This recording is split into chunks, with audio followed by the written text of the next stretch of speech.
Olá, você está no Átomo Quântico. Hoje daremos 3 dicas para reconhecer um amigo.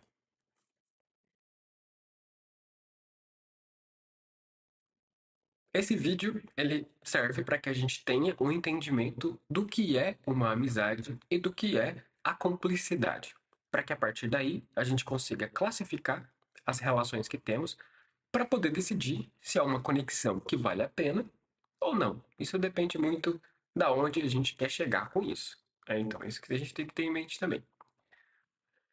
Para começar, vamos falar sobre a etimologia das palavras, que é um aspecto muito interessante para resgatar essa proposta do que quiseram dizer quando criaram essa palavra. O que é então a cumplicidade?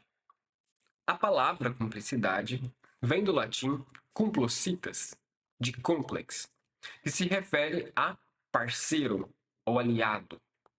Vem inclusive de complicare, que se refere a dobrar junto. No sentido da criação das palavras, nós temos os prefixos, os sufixos para determinar uma intenção, né?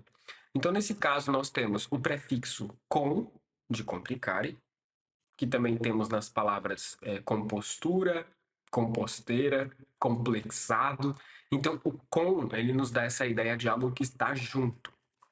E temos também plicare, que significa dobrar.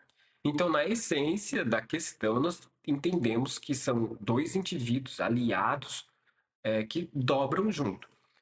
Para poder colocar um pouco mais de significado nisso daí, a gente pode trazer um pouco da filosofia. Nós entendemos que dobrar não necessariamente significa dobrar-se para algo elevado, né? De dobrar-se diante de uma divindade. Pode também ser uma dobra para um defeito, né? Dobrar-se diante de alguma coisa que nos beneficia, que seja conveniente. Então a gente tem que estar aberto para toda essa percepção.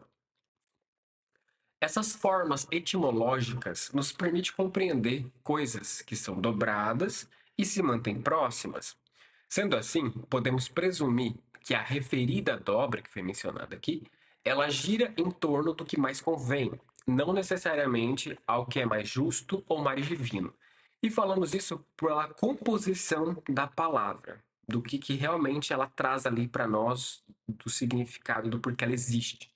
Então, aqui nesse ponto, o que nós podemos entender basicamente? São dois indivíduos que se unem não necessariamente para crescer juntos. Eles se unem para poder aproveitar algum benefício que o outro pode trazer para ele ali. Interesse. Então, é uma conexão que se constrói basicamente pelos interesses. Aqui no caso, no próximo slide, vamos entender sobre a amizade, né? Trazer o significado da palavra amizade. A palavra amizade ela vem do latim amicitas atius, por amicitia ai, com o mesmo sentido, né? As duas palavras com o mesmo sentido. Nos traz uma forma para expressar o respeito mútuo entre dois ou mais indivíduos, porque pode ter uma rodinha com mais de um amigo, né? A questão do respeito também ela é muito importante, porque respeito nos lembra, quer dizer, né? Respeito no sentido do porquê ela foi criada, ela se fala de saber ver o outro. Então a gente tem aquela capacidade de enxergar além daquilo que o outro passa. Por isso que a amizade é uma conexão que exige muito tempo para poder se construir. Não é uma coisa que a gente tem ali de momento e qualquer pessoa a gente já chama de amigo. A gente tem que ter uma convivência. A convivência é um fator decisivo em tudo quanto é relação. Porque a gente até costuma falar, né, nas terapias para as pessoas. A gente vai lá uma carência, né, uma carência afetiva, no caso da amizade, uma carência ali de companhia. E essa carência faz a gente ter medo do abandono. Então a gente vai e romantiza aquela amizade ou romantiza aquele cônjuge, acreditando que aquela pessoa é muito mais do que ela pode oferecer ou acreditando na fachada que ela está nos mostrando. Quando a vida traz a convivência, a gente começa a ver que não era aquilo, porque a convivência mostra a realidade. E a realidade se impõe sobre essa expectativa, o que vai gerar desilusão. Aí a pessoa vai realmente começar a conhecer o outro. E nesse processo de desilusão, nem todo mundo consegue suportar, porque a gente começa a ver a sombra do outro, ver os defeitos do outro. E na questão da amizade, a gente vê que o respeito é saber que tem, saber que existe um defeito ali. Claro que existe uma diferença bem grande entre ver um problema e aceitar um problema. A gente vê que eu vejo o teu problema e estou aqui para te ajudar conforme eu puder. Outra coisa é eu ver que a pessoa tem um problema, eu me envolver com o problema dela e nós dois ficar com o problema. Então, vê que é uma diferença ali bem grande se a gente for parar para pensar. Nesse sentido, podemos compreender que, por amizade requerer respeito, se trata de uma conexão capaz de reconhecer o que há de melhor no outro, conscientes dos defeitos, no entanto, apontados para as virtudes. Então, basicamente, a gente vê que o colega, ele não vai querer o nosso crescimento, ele vai querer estar conosco enquanto aquilo favorecer ele de alguma forma, né? A gente até passa naquele período que a gente entende que amigo de festa dificilmente é amigo que você pode pedir conselho, né? Trocar, vou chamar de colega, né? Porque amigo não é bem assim. O colega que você sai pra festa, você não pode conversar com ele sobre a vida pessoal, porque o interesse dele não é a tua vida pessoal, é o interesse dele sair. Então, a gente começa a entender um movimento aí. Se aquela conexão não é para todo momento que eu estou precisando, se ela é para quando me convém, para poder explorar algum defeito, alguma coisa, então que gênero de relação que é essa? A conexão que eu tenho com aquela pessoa é montada em cima do quê? Do respeito, do crescimento ou do interesse? Aí vai embora quando não interessar mais. Então aí a gente começa a se questionar sobre essas coisas. E é importante se questionar para que a gente saiba para onde a gente está indo.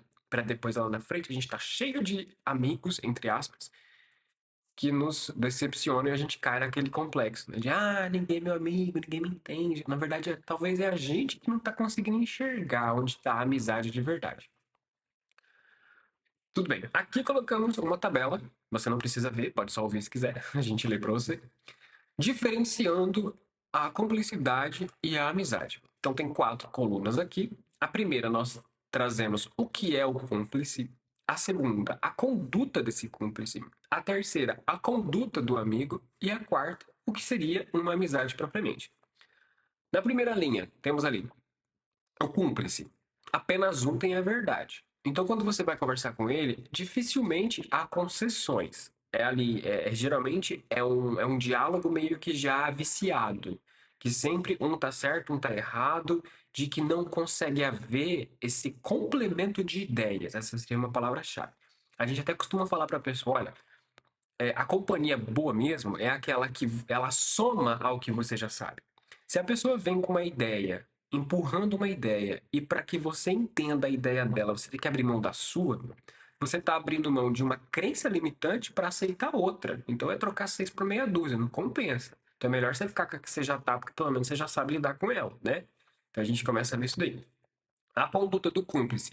Ele não gosta de ser contrariado. Então, se a gente começa a falar alguma coisa ali que ele pode estar pegando ali, ele não vai gostar de ouvir. Vai sair de perto, vai falar que você está errado, vai falar que não é bem assim. Então, a gente começa a refletir. A pessoa traz um conselho. Isso aí que você está falando não tem nada a ver. A gente pega e analisa. A pessoa vive conforme o que ela diz? Ela está feliz? Ela está bem? Se a gente começa a se questionar, ela não está bem, ela está triste, eu vejo que ela não está bem. Por que de acho que eu vou seguir o conselho dela, né? A conduta do amigo. Ele dialoga sobre as diferenças. Então, ele sabe, né? Que até que o amigo propriamente, todos buscam a verdade. Então, o amigo, ele sabe disso. Então, a gente vê, não é uma coisa que a pessoa estuda para ser amiga, é uma coisa que ela já sente dentro dela porque ela tá pronta. A gente vai até falar isso no último slide, né?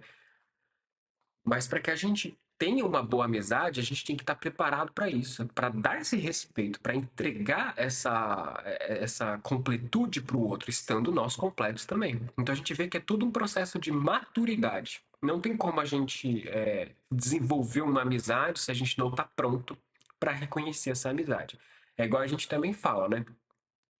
O consulente chega e fala: eu quero encontrar uma pessoa que vale a pena, que seja fiel, que seja maravilhosa. A gente vai analisar o sistema de crenças da pessoa e pergunta: olha, você acha que você é essa pessoa, né, para você poder pedir isso da vida? A pessoa pensa, né, bem, nem sempre. Então, a gente começa a ver que existe uma sabedoria na natureza, que por que cargas d'água a natureza aproximaria duas pessoas que uma tá pronta para amar e a outra não tá? Porque seria um masoquismo com aquela que Porque seria um masoquismo com aquela que tá pronta pra amar, porque ela sofreria na mão daquela outra. Então, pra quê? Pra que teria que ser assim, né? Então a gente começa a ver que quando acontece, tem todo um propósito, tem todo um processo que justifica aquilo tá acontecendo. Basta que a gente enxergue melhor.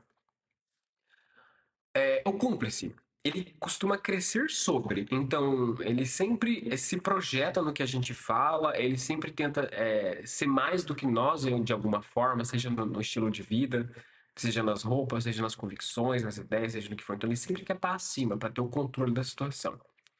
A conduta, ele explora as fraquezas. Então a gente também tem que tomar muito cuidado com isso. A gente conhece uma pessoa, a gente está carente, né, afetivamente, a gente vai se abrindo, vai falando da nossa vida, o que que a gente quer da vida, o que que a gente espera, quem a gente é, e a gente não percebe para quem a gente está falando. Então pode chegar no momento que aquela pessoa quer uma coisa de mim, eu não quero entregar, ela vai explorar meus defeitos. Ela vai ver, por exemplo, uma pessoa sensível, uma pessoa carente, uma pessoa que não gosta de briga.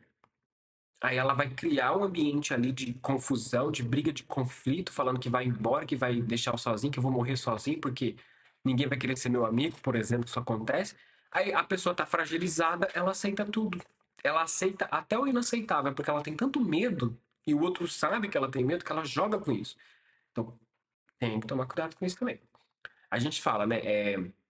Aqui tem lixo? Aqui nessa casa tem lixo. A gente joga lixo na pia, joga lixo no banheiro. Mas a gente não pega a lata de lixo e joga e coloca na sala para todo mundo ver. A gente coloca no cantinho. Quer dizer, ou seja, temos defeitos, mas a gente não mostra para todo mundo. A gente tem aquele pudor, né? É o pudor, a diferença do pudor e da timidez.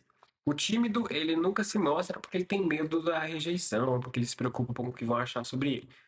O que tem pudor, ele sabe que tem, mas ele esconde porque ele está trabalhando naquilo, né? Então a gente vê a intenção, uma coisa que pega muito a intenção. E o amigo, eles crescem juntos, então é o que a gente está falando. Ele complementa, ele traz ali aquele adicional para aquilo que a pessoa já tá buscando, já está agregando. Então é uma conexão que liberta, de certo modo ela liberta. Certo. O cúmplice, ele subtrai recursos. Isso também é uma questão muito interessante. Eu vou ler a linha toda e já vou explicar para vocês. O cúmplice, ele subtrai recursos através da inveja, daquilo que a gente conquista. O amigo, ele celebra as nossas conquistas e ele multiplica recursos. Então, basicamente, a gente vê que o que muito define também a qualidade de uma relação é a conduta daquela pessoa em relação a nós. Então, o colega, ele sempre vai tentar se beneficiar de alguma forma daquilo que a gente está fazendo. Então, ele vai ludibriar, ele vai jogar com o nosso psicológico, ele vai tentar mudar a nossa concepção de vida, mudar nossas opiniões ao bel prazer dele. E se a gente não tomar cuidado, a gente acaba indo por esse lado. Então ele sempre está tirando coisas de nós, tirando nosso tempo, tirando nossa atenção, exaurindo nossa energia, porque a gente está ouvindo tudo aquilo que ele está falando, que nem sempre é uma coisa boa. Então a gente começa a ver os vícios que existem aí nessa relação. Pode ser vício de bebida? Pode ser aquela pessoa que sempre vem para beber, a pessoa que sempre vem para fumar maconha, sempre vem para fumar cigarro, sempre vem para usar drogas, não sei. Então a gente começa a ver que é uma relação que subtrai a saúde, subtrai o tempo, mas também pode ser uma conexão por fofoca, que é também uma forma de vício, que tá ali falando mal, praguejando e tudo. Então é uma coisa que vai exigindo do nosso emocional, que conforme o tempo vai passando, vai ficando em frangalhos. A gente sempre espera coisas ruins. E na questão do amigo, é aquela relação assim que você tem uma opinião, ele soma ao que você já tem, ele entrega mais do que você poderia entregar. E o mais interessante, não é uma coisa que é planejada, é uma coisa que acontece. Então, você está conversando com a pessoa, não vê o tempo passando. Você traz uma ideia, você entende a si mesmo, sem nem a pessoa precisar falar muita coisa. Então a gente começa a ver que você traz pequenas coisas, ele vai aumentando o que você tem. E você também vai aumentando o que ele tem. Então a gente vê que isso se molda porque o coração está presente. Então, é uma coisa que a gente pergunta muito para as pessoas. O teu coração, ele está financiando o que você está fazendo? Se não tiver, é questão de tempo para isso ser desfeito, ser revogado. Você está no emprego que você não ama, não vai dar certo. Em algum momento você vai ser mandado embora, ou você vai perder a cabeça e vai pedir para sair. Você está num relacionamento que o teu coração não está ali, vai ter tédio, desrespeito, deslealdade, inverdade, até chegar num ponto que vai ficar tão insuportável que vai soltar a relação. Então a gente sempre tem que fazer essa pergunta: o que eu estou fazendo? Eu amo o que eu estou fazendo, né? E por fim, eles se unem por defeitos, que é o que a gente estava falando, né? Por fofoca, por drogas, por bebida, seja o que for.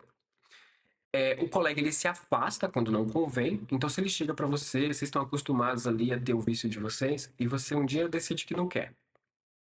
Ele vai falar, então eu vou embora, então vou procurar outra pessoa. Então, o foco ali não é a pessoa, não é a amizade, o foco ali é o vício. Então a gente vê essa questão. O amigo, ele pelo menos entende. Mesmo que você tenha um amigo e você tenha vício, é possível, né? É possível você ter uma amizade e ter um vício ali de vocês dois. Mas a gente vê que ele entende as suas decisões. Se você chegar e falar, eu não quero beber, não, eu não quero fumar, não. Ele vai falar, tá bom, eu vou fumar, você fica aí, eu fico aqui. Então, o foco é a companhia. Tamo junto, bem? Beleza, se quer fumar, não quer beber, não quer, tá tudo certo. Então, pelo menos ele entende. E os amigos, eles costumam se unir por virtudes. Então eles criam planos juntos, eles querem melhorar juntos de alguma forma. Não precisa ter aquela coisa de coach, de consciente, de tentar entender, mas a conversa, ela visa evolução, compreensão, tentar entender uma situação. Então a gente vê que as pessoas se unem para poder trazer uma expansão de consciência. Então essa seria a diferença básica entre os dois. Se unir para se destruírem ou se unirem para se construírem. Tem uma gatinha que ela é teimosa, ela quer porque quer subir aqui, mas se ela subir, ela vai fazer igual o jet ski. Ela sempre faz isso. Ela vem correndo e passa e sai derrubando tudo. Já eu te pego, minha filha. Tá certo. Então agora vamos à parte que realmente é interessante. Vamos falar sobre qual decisão tomar. Quando constatamos que um amigo pode ser cúmplice, pode parecer difícil saber o que fazer. Costumamos recomendar a reflexão, já que decidir na decepção, se for o caso, né, você está decepcionado, fala, nossa, realmente, o colega não é um amigo, não é o que eu pensava. Decidir nessas emoções pode trazer remorso, então a gente fala, acalma os nervos, tá tudo bem, se acalma, depois você toma uma decisão. Então a gente fala isso para tudo na vida. Nunca prometa quando está eufórico. É porque depois que a euforia passar, vai ter uma promessa ali que a gente pode não querer realizar. Nunca desista na tristeza, porque a gente tá triste, tá desanimado, fala que não quer mais nada, não quer saber da vida. Depois a tristeza passa e, animei de novo. E tem a tristeza. E nunca fale na raiva. Porque a gente tá com raiva, a gente quer falar aquilo. Às vezes, tudo bem, a gente pode falar, mas aí a gente tem formas de falar. Então a gente tem que tomar muito cuidado com isso. Você quer falar uma verdade pro outro? Enfeita essa verdade. Coloca ali um presentinho, um lacinho, uma coisinha bonitinha, entrega, não taca na cara, porque machuca. Então a gente tem que ter essa coisa, né? É interessante ponderarmos o que a relação nos traz de benéfico e de maléfico, para decidirmos de forma imparcial e justa o valor que essa relação tem. Onde, se decidirmos pelo afastamento, estaremos sóbrios e se a mente tentar romantizar lá na frente, no futuro, falar, lembra de fulano quando você era amigo dele, vocês riam tanto, vocês se divertiam tanto, a gente vai ter maturidade para quando a mente fizer isso, a gente falar, não era meu amigo, ele era meu colega. Eu estava buscando uma amizade, eu percebi que ele não era, acabou. Então a gente também recomenda muito isso na psicanálise. Responda. Quando um pensamento vier falando, lembra de quando era tudo melhor mesmo ou eu estou criando uma coisa que não existe? E o lado negativo da situação? E a outra parte que também não estava nem aí com as coisas que estavam acontecendo. Então a gente tem que olhar isso daí. Ela me deu um baita de um arranhão aqui. Teimosa. Então a gente tem que olhar isso daí e tomar cuidado. Vem um pensamento, vem uma pendência, vem uma emoção, um sentimento, responda para si mesmo, na meditação, naquele momento que te cabe. Porque se a gente fica ignorando, fica deixando de dar essas respostas, elas vão somando e vai gerando confusão, vai gerando aquela insatisfação com o passado, onde a gente acaba voltando muito para trás e pode ficar triste. Para conquistar um amigo, é necessário não desejar ter um cúmplice. Então a gente fecha com essa frase aqui que resume tudo. Você quer ter um amigo? Então abra mão dos cúmplices. Não seja cúmplice. Se você vê que uma pessoa está fazendo uma coisa que está machucando, que está fazendo mal, que está ferindo, se abstenha. Igual a gente fala, a gente não pode mudar ninguém. Não adianta chegar e falar, porque você está errado, porque às vezes a pessoa está tão cômoda naquela situação que ela não vai querer mudar. Então o que cabe a nós fazer? Incomodados que se mudem. Eu quero um amigo, você não pode me entregar, então tchau. Eu confio na natureza que vai vir uma amizade boa no momento mais apropriado, Eu vou aqui maturar o meu instinto de amizade, maturar o meu lado amigo para estar pronto para quando um amigo aparecer de verdade. Tá certo? Então, bom, pessoal, esse foi o vídeo de hoje. Esperamos ter trazido um pouco mais de conhecimento para vocês aqui, para vocês decidirem, porque hoje em dia tá bem complicado esse negócio, né? Falsos amigos, interesses, a gente fica machucado depois, porque a pessoa vem, pega o que quer e some e a gente fica mal. E aí, né? Então, a gente entendendo um pouco, a gente sabe lidar mais com isso. Bom, vocês poderão ver que tem cards aparecendo aqui nos outros vídeos, caso vocês queiram assistir. Muita gratidão pelos comentários, por vocês nos acompanharem. Agradecemos muito. Sugestões, estamos aqui para ouvi-las, como sempre. Até a próxima.